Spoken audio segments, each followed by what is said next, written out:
수업하기 전에 먼저 우리 교수님께서 미국 호텔 협회하고 여러분들이 지금 시험 치는 거에 대해 조금 한 5분 설명을 하시라 해서 대부분 아실 텐데 조금 부연 설명을 드리면 이게 우리 아메리칸 호텔 러칭 어소시에이션이죠. 미국 호텔 협회인데 각 나라마다 우리나라도 호텔 협회가 있습니다. 그래서 이 마포 공덕동에 가면은 호텔 경영하는 사람들이 자기들의 권익을 위해서 만든 모임이 협회입니다. 아니 호텔 협회입니다. 요거는 미국 호텔 협회죠. 한 100년 정도 됐는데요. 왜 이 미국 호텔 협회가 공신력이 있냐면 현재 아시다시피 호텔 경영학을 배우고 계시니까 호텔 또 일도 하고 전 세계 호텔 산업을 이끌어가는 나라가 지금 미국이다. 체인 호텔 본사들이 보통 미국에 다 있죠. 물론 런던에도 있고 합니다만은 여러분들이 잘 아는 뭐 메리엇이든 하얏이든 쉐라톤이든 그렇다 보니까 그런 호텔들이 여기 회원으로 가입되어 있는 협회다 보니까 공신력이 있고 제일 조직이 큽니다. 이제 이 호텔 협회 산하에 교육원이 있죠. EI를 합니다. Educational Institute입니다. 여기에서 하는 일이 교육입니다. 호텔리어들 교육이나 혹은 호텔 예비 호텔리어죠. 여러분들처럼 호텔 취업하려고 하는 사람들의 교육을 위해서 교육 일을 하고 나머지 또 하나의 큰 일은 한쪽이 교육이라면 또 한쪽은 자격증입니다. 이 Educational Institute에서 하는 일이 이 교육 쪽은 방금 말씀드린 대로 호텔리어나 호텔에 취업하려고 하는 사람들 자격증은 호텔리어들이 대부분입니다. 그래서 총지배인 자격증에서부터 제일 높은 게 총지배인인데요. Certified Hospitality Hotel Administrator, 호텔 총지배인. 여기서부터 웨이터까지 자격증이 있습니다. 라인 레벨이라고 그러죠. 라인 레벨. 웨이터, 뭐 벨맨 이렇게 수많은 자격증들을 주관하는 것이 이 교육원입니다. 그래서 여기서 나오는 교육 프로그램 중에 하나가 여러분들이 지금 하는 이 러칭 매니지먼트 프로그램입니다. 이 교육 프로그램의 제일 높은 단계가 Hospitality Management Diploma라는 게 있습니다. 요것들은 12과목으로 호텔 뭐 인사, 마케팅, 객실, 식음료 쭉 해서 12과목으로 구성이 되어 있는데 요게 제일 높은 단계고 요게 바로 여러분들이 스위스나 미국에 유학을 가게 되면은 요 과정을 배우게 됩니다. 그래서 학점으로 인정을 받는다는 게 여기서 이러한 것들 여러분들이 독학이든 뭐 교수님들 지금 경희대나 세종대나 1년에 한 5,000명 정도가 시험을 칩니다. 많은 학생들이 시험을 칩니다. 12개를 다 취득을 하게 되면은 디플로마를 취득하게 되고 유학을 갈 경우에 학점으로 인정을 받고 뭐 그런 혜택들이 있죠. 그 밑에 단계들 여러 가지 교육 프로그램이 있는데 그 중에 하나가 여러분들이 지금 하는 요 LMP입니다. 러칭 매니지먼트 프로그램. 그러니까 홈페이지에 들어가시면 다 나와 있을 텐데요. 요게 보통 미국에서 2년으로 합니다. 2년. 그러니까 지금 요게 Year 1 여러분들이 보고 있는 게 Year 1, Year 2 두 가지 교재고 2년 단계 1년 2년 이렇게 합니다. 여러분 지금 한 학기 그것도 오늘 이 5시간에 수업을 다 배우게 됩니다. 물론 그렇다 해서 뭐 여러분들 꼭 알아야 될 건 제가 이 5시간 동안에 다 짚어드리겠습니다. 어쨌든 요 Year 1을 패스를 하면 이러한 서티피케이트 제가 Year 2를 가져왔네요. 요걸 여러분들이 취득을 하게 됩니다. 시험을 쳐서 50문제에 75% 35문제 70%구나 35 35문제를 맞추시면은 요걸 취득하게 되고 요거 두 개가 모이고 나면은 그 다음에 여러분들 취득할 수 있는 게 요런 또 자격증입니다. 요거는 Certified Room Division Specialist라고 되어 있습니다. 그렇죠? Certified Room Division Specialist. 그러니까 객실 부수 쪽에 전문가라는 요 CRDS 자격증까지 취득할 수 있는 그런 과정을 여러분들이 이제 시작을 하는 겁니다. 그리고 이런 것도 역시 이 디플로마처럼 유학을 갔을 경우에 미국에 가면은 이 서티피케이트 하나만 가져가면 여러분들 학점으로 인정을 받으니까 그 학교에서 이런 과정을 배울 필요도 없고 한국에서는 그럼 어떤 혜택이 있느냐? 실제 오늘 제가 뭐 그런 자료를 준비를 안 했습니다만은 한국에 지금 워크힐이라든지 또 인터컨티넨탈이라든지 밀레니엄 힐튼이라든지 메이필드라든지 또 몇몇 호텔들이 여러분들 이런 걸 가져가면은 서류 전형을 다 면제를 해줍니다. 그런 혜택이 있습니다. 현재 지금 경희대 세종대 호텔 경영학과를 나와도 서류 전형조차 패스가 안 됩니다. 많은 학생들이 거의 90% 이상이 그 말은 호텔 인사 담당자들이 경희대 호텔 경영학과를 나와도 전신경 뭐 관심도 없다라는 거죠.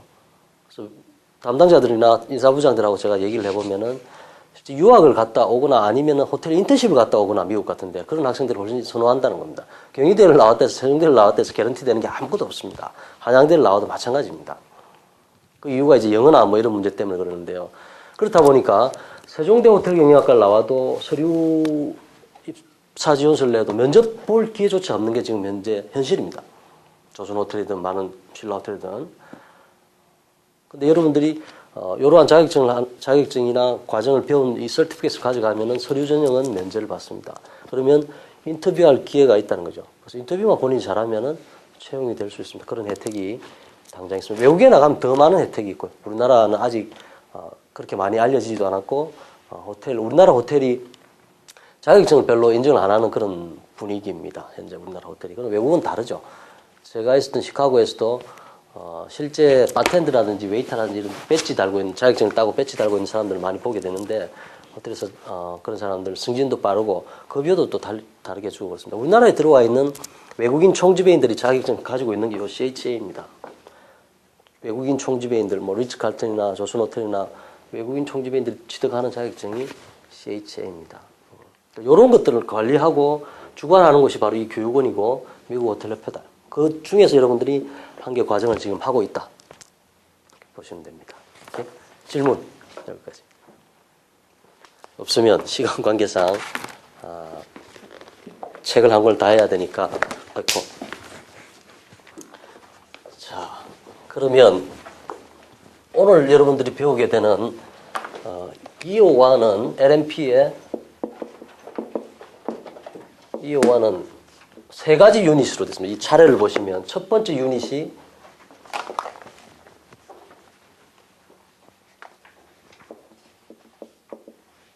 호텔 인더스트리 산업에 대해서 그냥 말합니다. 인더스트리. 두 번째가 객실입니다. 프론트 룸스. 프론트. 세 번째 유닛이 하우스키핑입니다.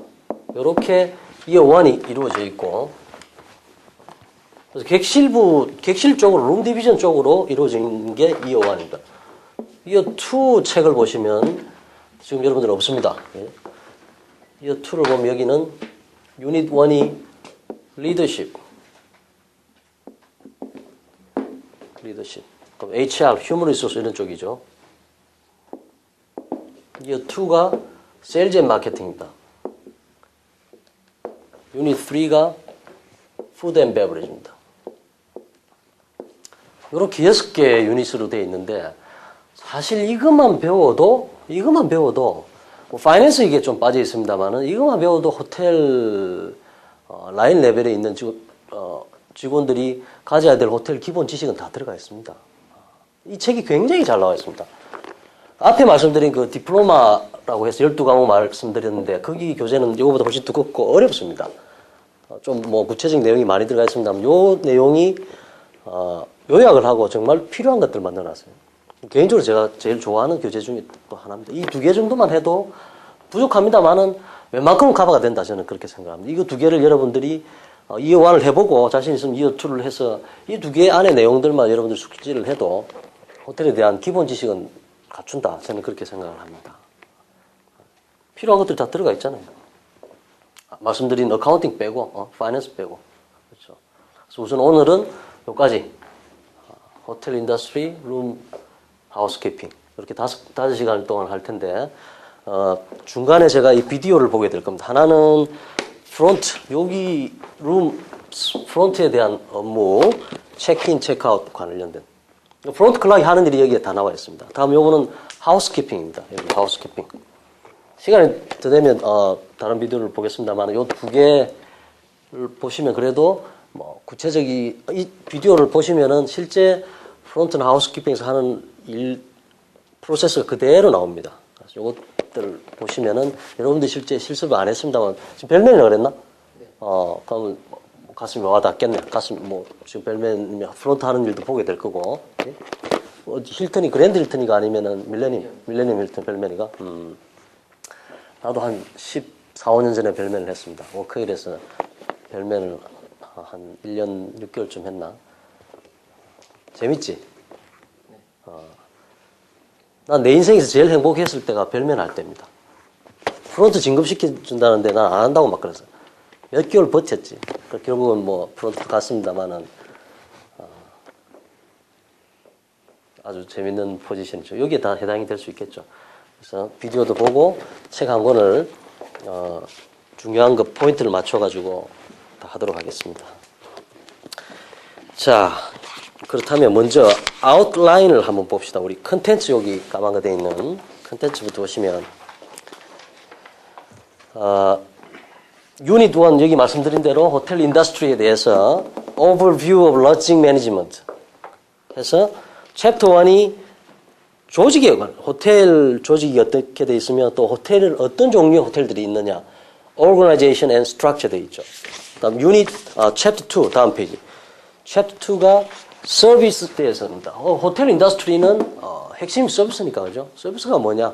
서비스. 다음 챕터 3가 캐리어입니다. 호텔 인더스트리에는 어떤 캐리어들이 있느냐? 내가 어떻게 선택을 할 거냐? 벨맨부터 할 거냐? 하우스키핑부터 할 거냐? 뭐 룸 서비스 할 거냐? 기타 등등 어떤 포지션이 있고 나는 어떻게 캐리어를 잡아야 가야지만이 총지배까지 올라갈 거냐? 알 수 있는 그런 것들 다루는 게 챕터 3가 되겠습니다. 유닛 2에는 말씀드린 대로 프론트 오피스, 챕터 4가 게스트 사이클입니다. 손님이 예약해서 고객이 체크아웃 할 때까지 어떤 사이클로 움직이는지 챕터 4가 되겠고 챕터 5가 텔레커뮤니케이션, 챕터 6가 레즈베이션 하나씩 나옵니다. 다음 7이 체크인하는 단계 프론트에서 레지스트레이션, 챕터 8이 체크아웃, 챕터 9이 나이트 오딧 하루 동안에 영업한 걸 정산하는 것이죠. 결과를 계산하고 그 다음날 아침에 리포트를 뽑아내고 하는 것들이 나이트 오딧입니다. 그 다음 유닛 3가 하우스키핑 10장, 11장 하우스키핑 인벤토리 여기는 하우스키핑에 사용되는 여러 가지 용품들 뭐 그런 것들이 되겠죠. 챕터 12가 실제 청소하는 방법 게스트룸 클리닝 챕터 13이 라운드리입니다. 나중에 또 설명을 드리겠습니다. 챕터 14이 카펫 바닥에 관련된 거죠. 바닥 플로어 챕터 15 마지막이 세이프티에 관련된 겁니다. 하우스키핑 힘든 일이고 또 많이 다치기 때문에 세이프티 관련해서 이렇게 해서 이 책이 이루어져 있습니다. 우선 첫째 시간에는 이 호텔 인더스트리에 대해서 보도록 하겠습니다. 자, 그러면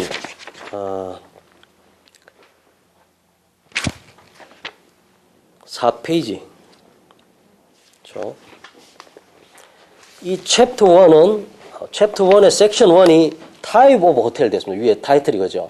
타입 오브 호텔에 어떤 종류의 호텔들이 있느냐? 이거 지금 다 호텔 경영학과입니까? 5명 다? 응? 다른 과 있나?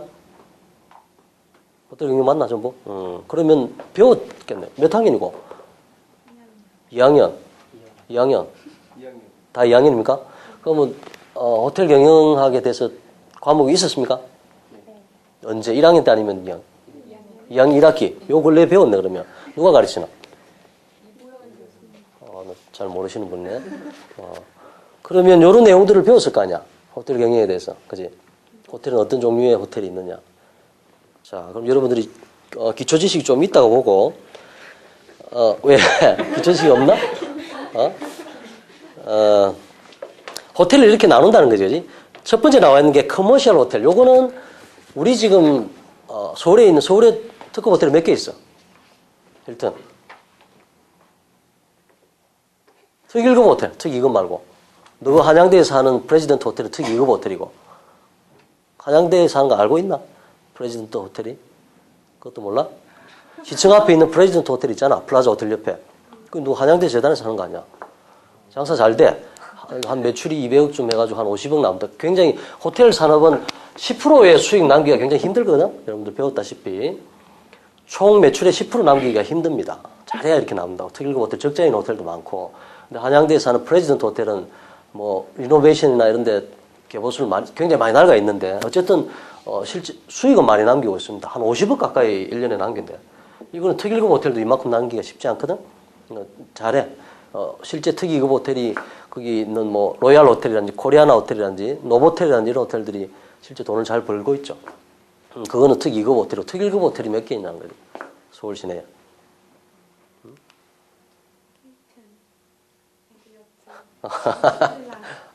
조선 그리고 인터컨티넨탈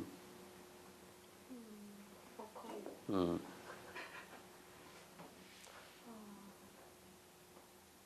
김포공항 쪽에 있는 것도 1급이에요? 특1급 맞지? 메이필드 호텔이죠. 메이필드.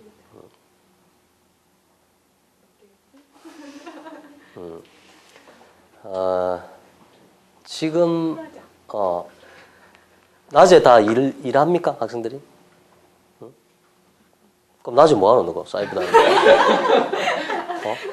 사이버 다니는데 낮에 뭘 해야 될 거 아니야? 영어 공부하나? 학원도 다니고요. 저는 학교로 교환 수업. 하고 또 남자분들은 무슨 어디 회사 호텔 관련된 건가? 아니고.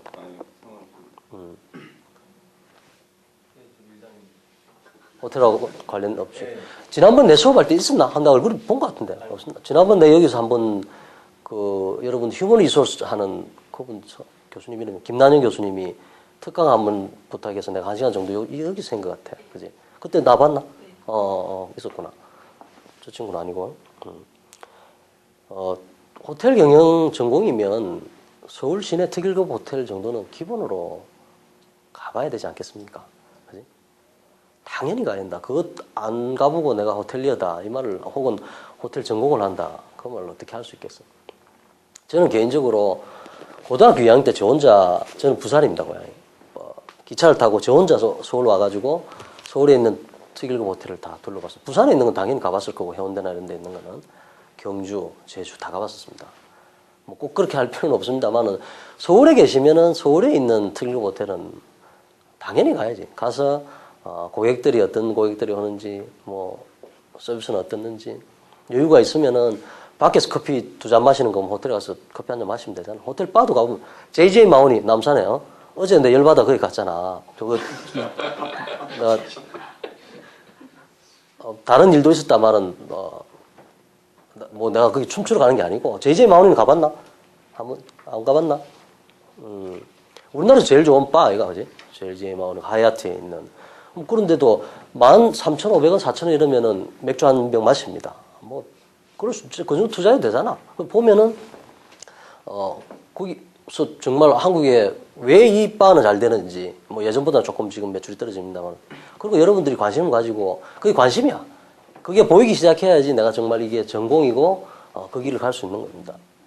서울에 있는 특급 호텔 17개 특급 아닙니까? 17개, 17개. 여기에는 새로 생긴 파카야시나 W 호텔을 포함해가지고 서울의 호텔이 17개입니다.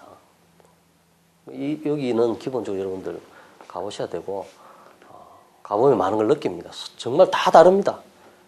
고객의 퀄리티도 그렇고 직원의 퀄리티도 그렇고 너희들이 커피도 마시면서 이용하면 더 좋고 그렇지 않더라도 로비에 앉아서도 충분히 볼 수 있습니다.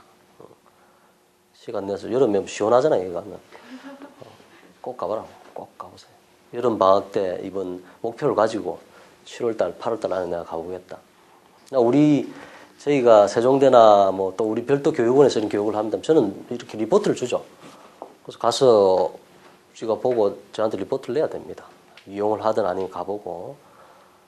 그래서 서로 비교 분석해 볼 수 있는 그런 능력이 길러져야죠. 그렇죠? 특히 벨맨이면은 힐튼의 벨맨이 이렇다면 같은 남산에 있는 신라나 하얏트 벨맨을 어떻게 할까? 당연히 가봐야죠. 그죠?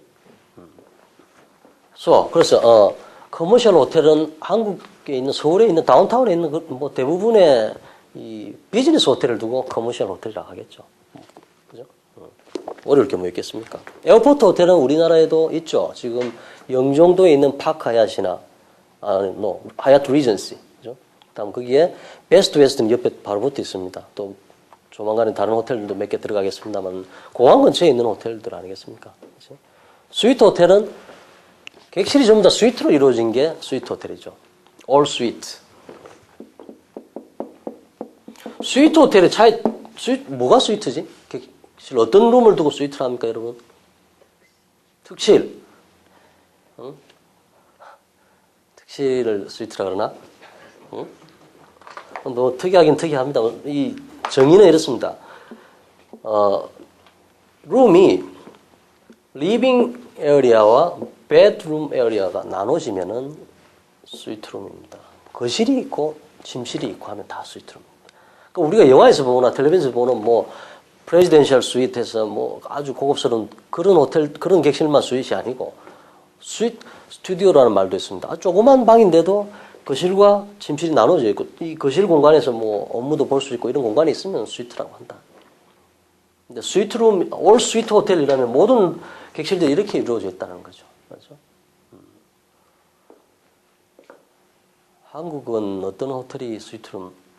조그만 호텔들은 있습니다. 제주에도 가면 호텔 이름 자체가 더 스위트죠. 더 스위트.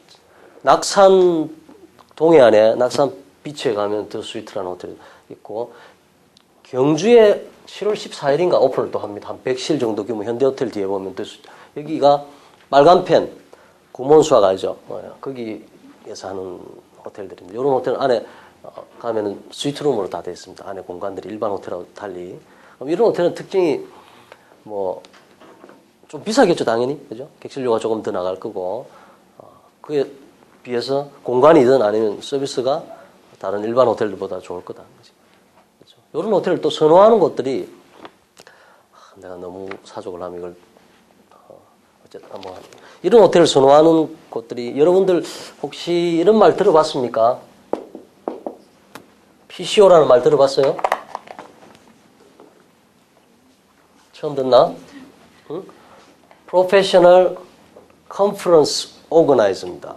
PCO 해서 국제회의나 뭐 이런 것들 기획하는 사람, 뭐 컨벤션 기획사 뭐 이런 거 있잖아. 그런 것처럼 어떤 회의든 뭐 단체 행사들을 기획하는 사람들을 PCO라고 하는데 미국에는 한 5만 명 정도 됩니다. PCO가. 근데 대부분 여자입니다. 뭐 국제 회의를 기획을 한다 했을 때 뭐 에어포트 영접부터 이벤트 혹은 호텔 예약 이런 것들 다 이 사람들이 진행을 하죠. 주관을 하는 사람인데 이 사람들 제일 선호하는 호텔이 올 스위트 호텔입니다. 왜냐하면 이 스위트 호텔은 모든 객실이 동일하죠. 스위트로 다 돼 있으니까. 예를 들어서 이 사람이 삼성전자 상무이사들을 인센티브 투어로 100명을 제주도에 예를 들어서 제주도에 2박 3일로 뭐 거기서 세미나도 하고 또 뭐 인센티브로 성과가 좋았으니까 가족들하고 며칠 쉬기도 하고 이런 프로그램을 짠다면 이 사람이 이 방에 들어가고 뭐 삼성전자 상무들이 한 100명 갔다 이거죠. 예를 들어서 100명 안 되는지 모르겠다. 아침에 일어나가지고 무슨 문제가 생기냐면 일반 호텔에 들어가면은 이 100명이 들어간 객실이 다 똑같다면 동일한 호텔 객실이라면 문제가 없죠. 아침에 일어나가지고 똑같은 호텔에서 잤다. 똑같은 객실에서 잤다. 그치? 문제가 없는데 일반 호텔 같은 경우에는 이럴 확률이 굉장히 낮습니다. 다행히 뭐 큰 호텔이라 100개의 객실이 똑같은 게 있었다면 다행인데 그렇지 않다면은 서로 다른 방에 들어갔을 확률이 높습니다. 그죠? 아침에 일어나가지고 야 우리 방에는 뭐 스위트룸이라서 뭐 어쩌고저쩌고 뭐도 들어오고 뭐 이런 서비스도 있고 뭐 발코니도 있고 밖에 나가니까 근데 가만 듣고 있다가 아침 밥 먹다가 내 방에는 그런 거 없던데 나도 상무고 니도 상무인데 왜 방이 다르냐 그 주관하는 사람이 누구냐 그래서 예를 들어서 삼성전자 총무부장이 했다면 총무부장 이리 와봐라 나는 왜 방이 이러냐 컴플레인 나올 수 있죠. 마찬가지입니다. 외부에서 누가 했다 해도 마찬가지입니다. 그래서 이렇게 호텔이 다 동일하니까 객실이 그 다음날 일어날 수 있는 그런 컴플레인이 없으니까 이런 사람들이 PCO들이 제일 선호하는 호텔이 이런 올 스위트 호텔입니다. 다음 Extended Stay 호텔 5페이지 나와 있죠. 5페이지에 Extended Stay 호텔은 투숙 기간이 늘어나 있다는 거죠. 말 그대로 Extended 늘어나 있다.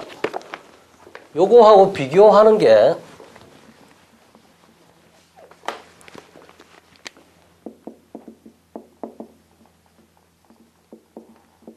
하고 그 다음에 나와 있는 레지덴셜입니다.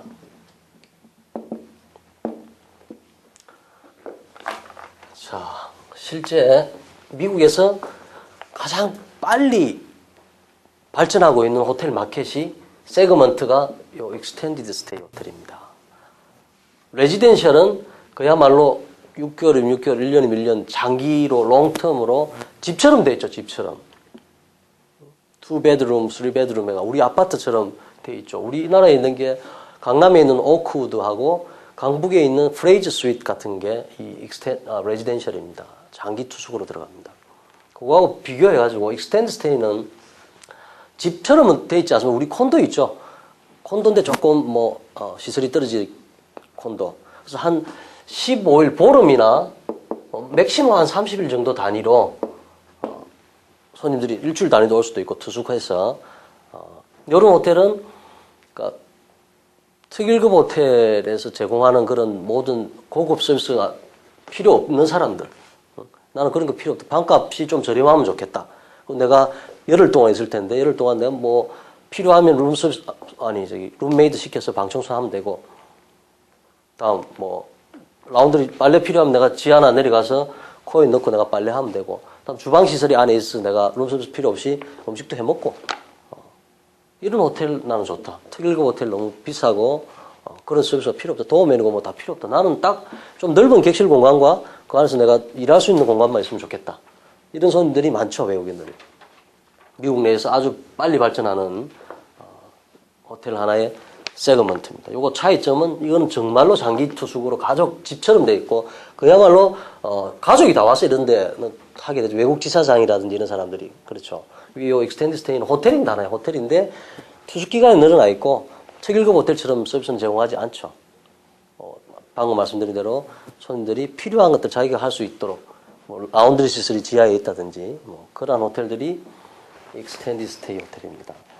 우리나라도 요게 변형이 되어 있는 게 지금 여러분들 아실는지 모르겠습니다만은 코업 레지던스라든지 휴먼 터치빌이라든지 밀라텔이라든지 강남의 도메인이라든지 이런 여러 가지 레지던스 자기들이 말하는 건 레지던스인데 지금 오피스텔로 허가가 나서 오피스텔 분양하듯이 분양을 해서 지금 운영하는 그런 호텔들이 몇 개 있습니다. 강남 코업은 서울에 한 6개, 7개쯤 되죠. 매장만 호텔만 해도 이런 것들이 변형이 됐습니다. 이거 두 개가 섞여가지고 막 변형돼 있고 현재 이러한 것들 때문에 이러한 호텔들 때문에 유사 호텔들 때문에 서울에 있는 특일급 호텔이나 기존의 호텔들이 손해를 많이 보고 있는 그러한 현상이 지금 한국에는 일어나고 있죠. 그래서 요거는 투숙 기간이 늘어나서 일반 호텔처럼 하루 이틀 투숙하는 게 아니라 보름 한 달 단위로 들어와서 저렴한 비용에 손님들이 원하는 서비스만 받는 그런 호텔들이 익스텐디드 스테이 호텔입니다. 주방 시설이 다 갖춰져 있죠. 자, 그 차이점 밑에 레지덴셜까지 설명을 했습니다. 그래서 이 레지덴셜은 특일급 호텔 같은 그런 서비스를 다 해줍니다. 우리 오크우드 가면 여러분 가봤나? 프레이즈나 오크우드 가면 특일급 호텔하고 똑같습니다. 안에 있는 도움에서부터 다 있죠. 프론트 클락도 그렇고 그러한 서비스는 여기는 없죠. 대신 싸죠. 다음 리조트 호텔은 제주도에 있는 호텔도 우리 리조트 아닙니까? 그죠? B&B 요거는 펜션하고 똑같습니다. 우리나라 민박처럼 한 10개 정도 객실을 가지고 주인이 같이 거기 살면서 아침도 같이 먹고 펜션 같은 겁니다. 다음 오른쪽 편에 타임쉐어하고 콘도미니엄이 있는데요.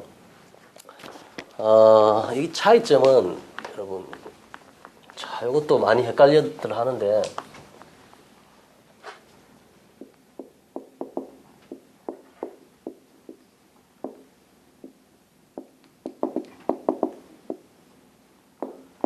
여기 있는 이 콘도미니엄은 우리나라의 아파트 정도 개념을 여러분 생각하시면 됩니다.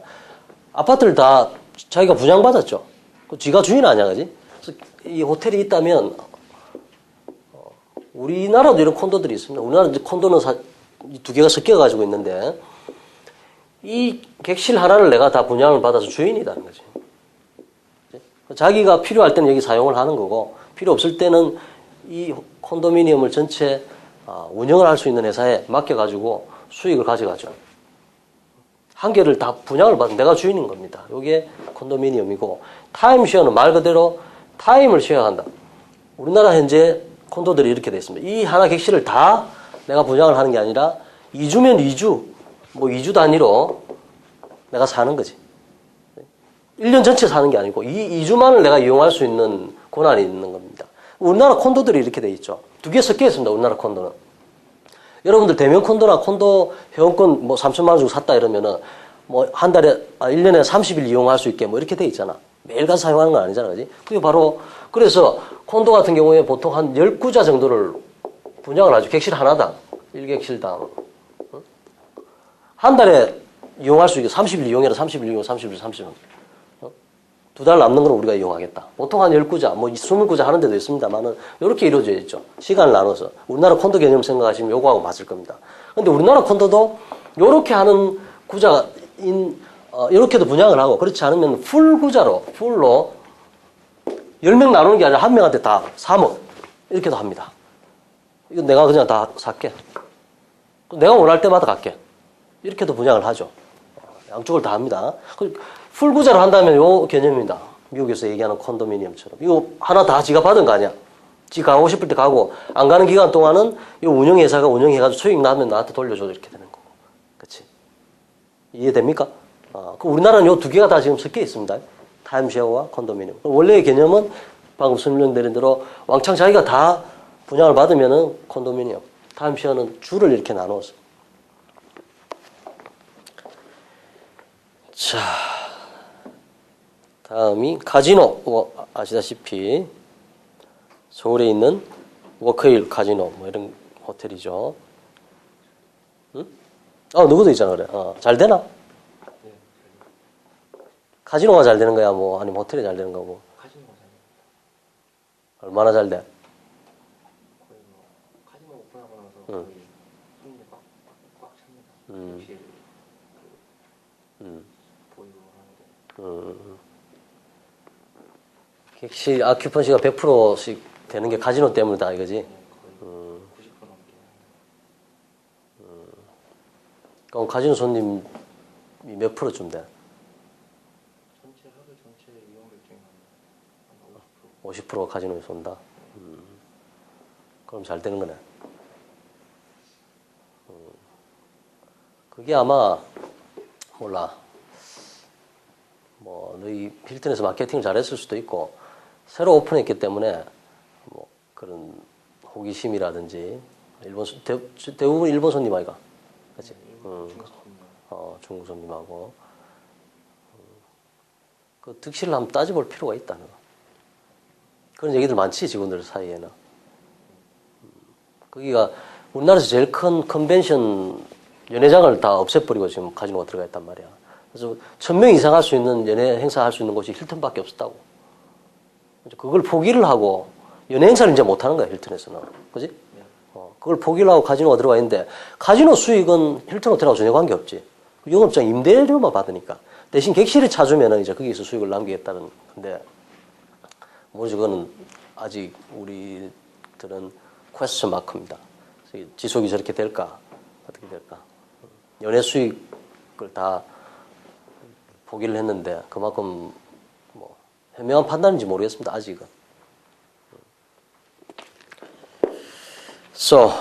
힐튼에도 있고 세 군데 있죠. 서울에 지금 그 강남 오크우드 옆에 있고 그죠.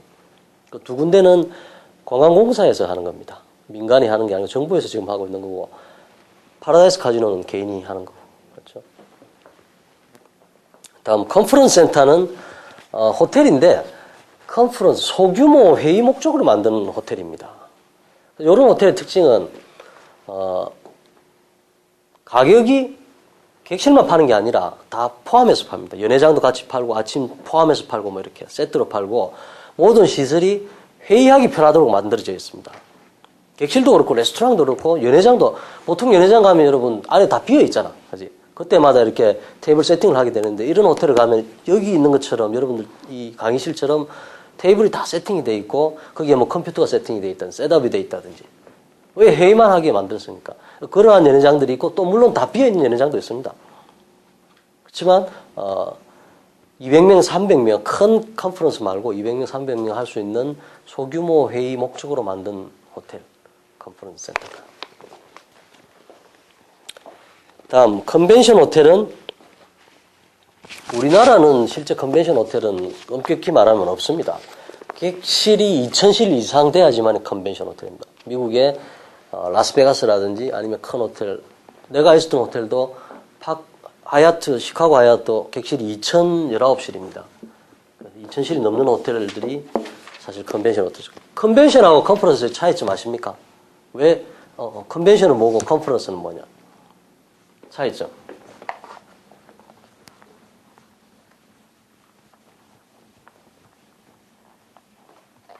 응?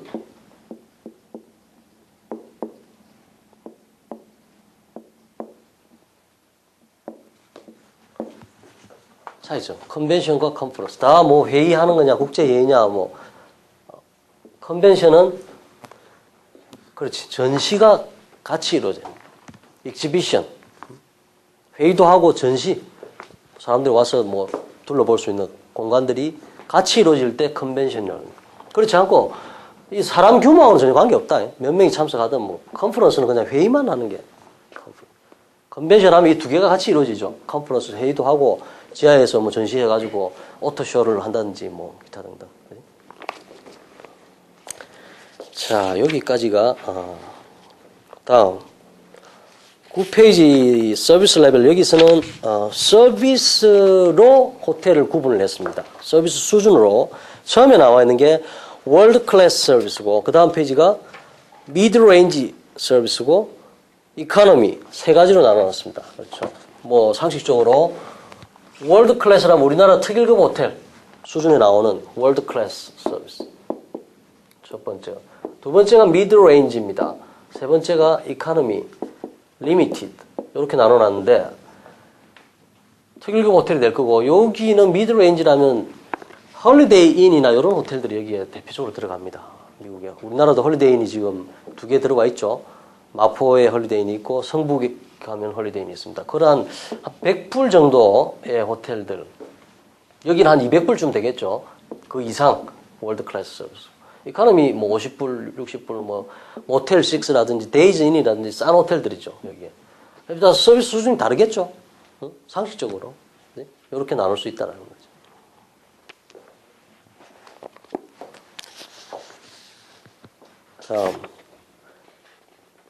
다음 12페이지. 오너십. 호텔을 또 나누는, 지금 호텔 분류를 계속 하고 있습니다. 그지? 섹션 1에서는, 커머셜 호텔에서부터 쭉 나눠줬고, 지금 2에서는 서비스 수준을 나눠줬고, 다음 세 번째 지금 나오는 거는 오너십입니다. 이, 독립적으로 오너가 자기가 다 가지고 있느냐, 아니면 체인으로 가느냐에 따라서 또 나눴습니다. 자.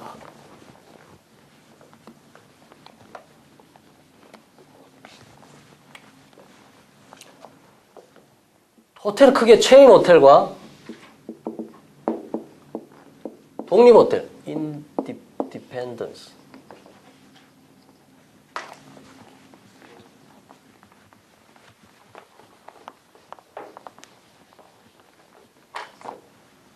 로 나눌 수 있죠. 요거부터 먼저 설명드리면, 지 혼자 주인이야. 지가 알아서 다 하는 호텔. 서울에 어떤 호텔이 대표적인 신라, 제주 신라도 있고, 다음, 실제 신라는 옥구라 호텔하고 제휴가 많이 되어 있습니다. 지금 지분을 다 뭐, 없는 걸로 알고 있는데, 처음에 할 때는 지분도 옥구라 호텔이 가지고 있었습니다. 신라 호텔이 처음 만들어질 때. 기술 제휴도 많이 했고.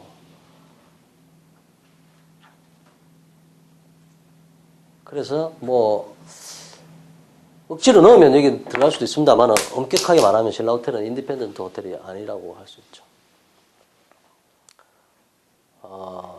특일급 호텔 중에서는 강남에 있는 아미가 호텔 이름이 바뀌었죠. 임페리얼 팰리스, 다음 메이필드, 이런 호텔들이 인디펜던트 호텔입니다. 자기가 오너가 독립적으로 독립 호텔이라고 그래요. 독립 호텔, 체인 호텔. 지 마음대로 다 할 수 있는 거죠. 체인 호텔은 또 세 가지로 나눠집니다. 자, 체인 호텔 첫 번째가 우리가 흔히들 알고 있는 프랜차이즈입니다. 두 번째가 매니지먼트 컨트랙입니다. 세 번째가 책에 나옵니다. 레퍼럴입니다. 이 세 가지로 나눌 수 있는데,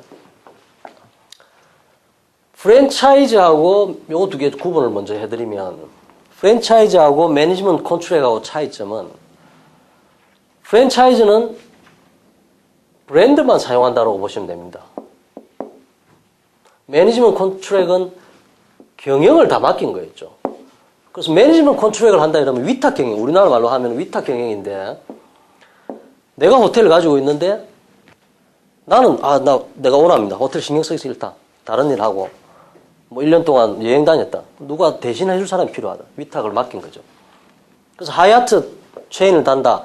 뭐 메리엇을 한다. 메리엇 너가 경영을 해라 이거지. 하고 남는 수익을 나한테 다 뭐 계약 조건에 따라 다르겠습니다만. 그러면 메리엇이나 하얏트에서 자기들이 경영권을 다 가지고 인사, 재무, 채용까지 뭐 전부 다 하는 거죠.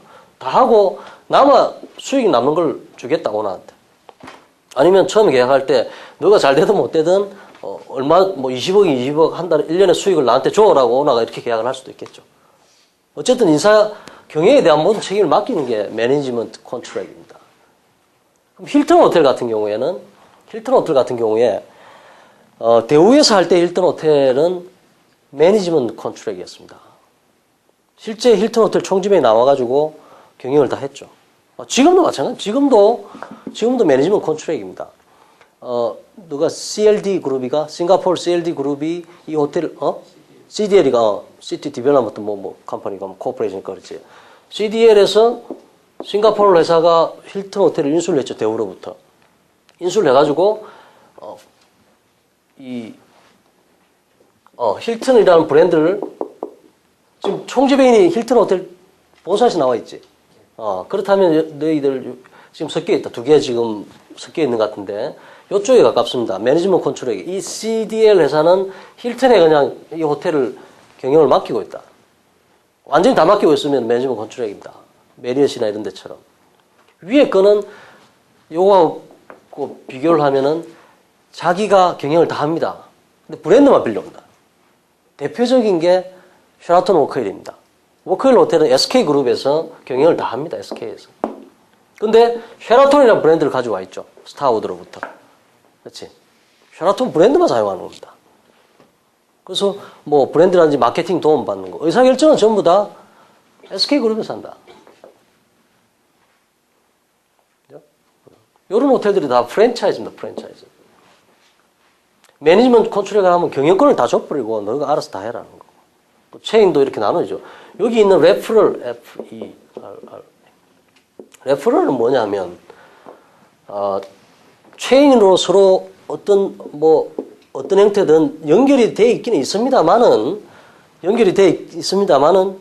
독립적으로 이 호텔 색깔들을 다 가지고 있습니다. 자, 예를 들어서 이겁니다. 이 A, B, C, D 이 호텔들이 하나하나 있는데 이런 독립 호텔이 있는데 요 옆에 하얏트가 하나 들어왔습니다.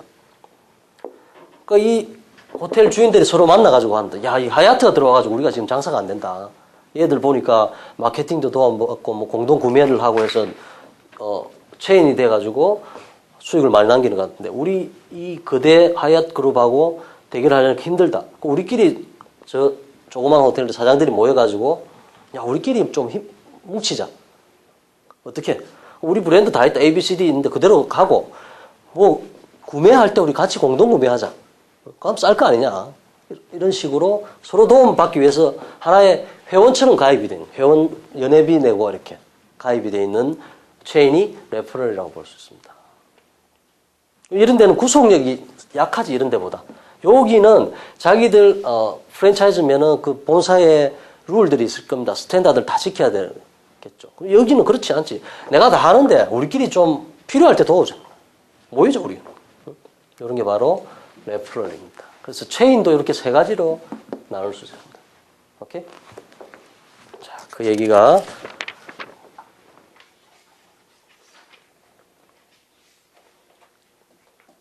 13, 14, 15페이지에 나옵니다.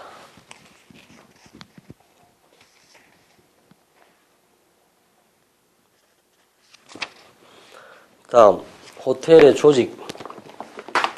자, 호텔은 제일 높은 사람은 총지배인이겠죠. 제너럴 매니저. 그렇지. 총지배인이 있을 거고 호텔에는 크게 두 가지로 나눌 수 있습니다. 두 가지 섹션으로.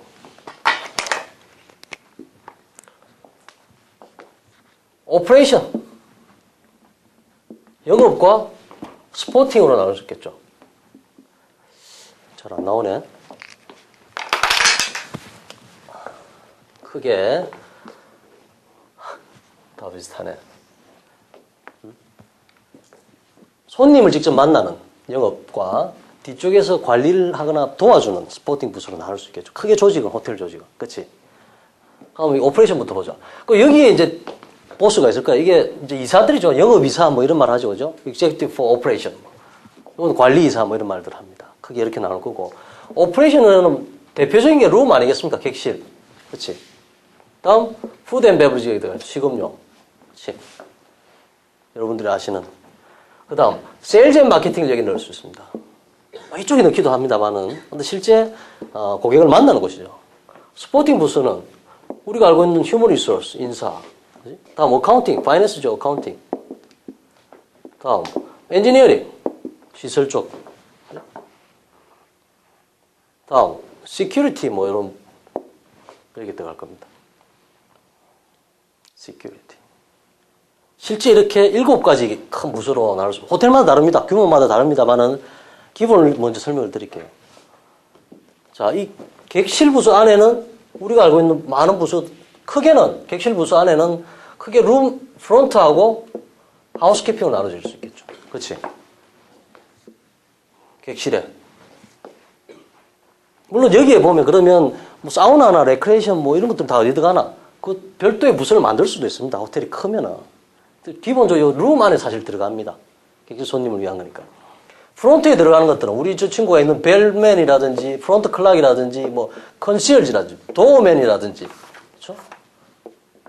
이런 것들이 여기에 교환, 오퍼레이트, 다음 객실 예약, 레저베이션 이게 다 프론트에 들어갈 수 있겠죠. 그렇지. 하우스키핑은 나중에 따로 설명하겠습니다만 하우스키핑은 3가지로 크게 나눕니다. 객실을 청소하는 룸 파트하고 퍼블릭 에어리아라 해서 객실 외에 뭐 로비라든지 화장실이라든지 다 청소를 해야 될 거 아니야. 그거 하는 쪽. 다음 라운드리 이렇게 3개로 나눕니다. 라운드리라면 세탁물 관련된 것을. 이렇게 3개가 하우스키핑이 들어가겠죠. 쉬어야 됩니까? 다음 객실 이거 됐나? 다음 프론트. 푸드 앤 베브리지. 식음료는 크게 또, 자, 크게 식음료는 5가지로 나눌 수 있습니다. 크게. 어떻게 나누냐. 처음에 레스토랑이 들어갈 수 있겠습니다. 많은 레스토랑들. 두 번째가 뱅퀴트입니다. 연회장. 그렇지. 세 번째가 바입니다. 바. 술 관련된. 네 번째가 주방입니다. 요리야, 쿡. 5번째가 스튜어드입니다. 스튜어드라면 식당 정비하고 기물 관리하는 겁니다. 이 주방에서 요리사들은 요리만 하고 바닥 같은 거 누가 청소할, 설거지 누가 할 거냐? 여기서 한다는 거지. 기물 관리. 청와대 출장 뷔페 500명 잡혀 있다. 다음날 그럼 가야 되는데 그 숟가락 젓가락 누가 다 챙길까? 밥그릇을. 이 사람들이 한다니까. 여러분 뷔페 다 가보셨겠지만 5시쯤 되면 뷔페 6시부터 한다면 5시쯤 되면은 이 사람들이 가가지고 뷔페 라인 세팅을 다 해놓습니다. 알코올도 켜고 뭐 이렇게 물도 갖다 놓고 기타 등등. 그럼 좀 이따 5시 반쯤 되면 주방장들이 와가지고 음식 만드는 거 여기 탁탁 갖다 놓죠. 그 전에 하는 사람들 이런 사람들이니까. 여기에 다 푸드 앤 베브리지 들어간다. 그럼 주방이 우리 따로 있는데 조리부서 따로 있고 조리이사도 있고 조리부장도 있고 힐턴도 그렇다. 그런 우리나라는 지금 그렇게 조리 뭐 식음료 완전히 따로 분리시켜놨습니다. 실제는 푸드 앤 베브리지 안에 다 들어가는 거예요. 여기 또 푸드 앤 베브리지 만드는 곳이니까지 이렇게 봐야 된다.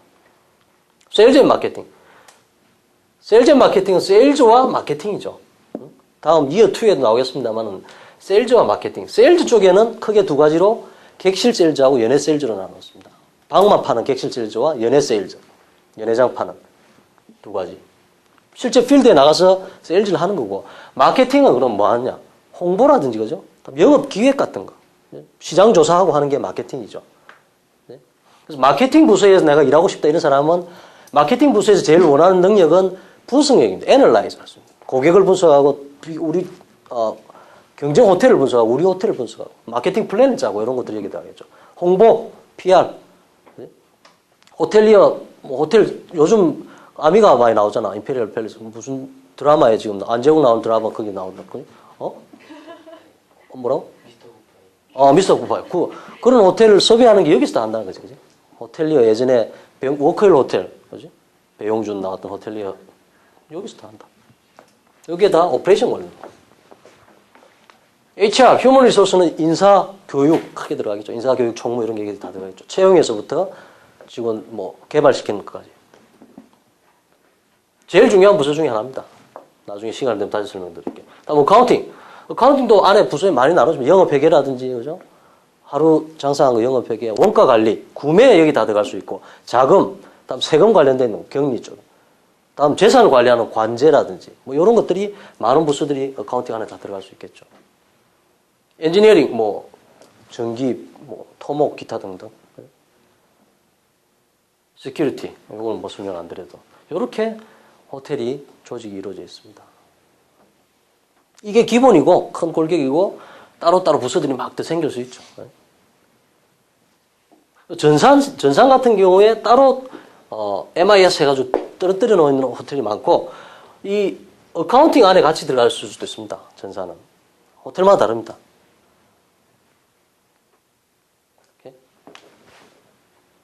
이게 호텔의 기본 조직이다. 여기서 나는 어느 부서에서 시작할 거냐? 그게 다음 장 보면 3장 챕터 3에 나옵니다. 하나하나 포지션들이 또 나옵니다.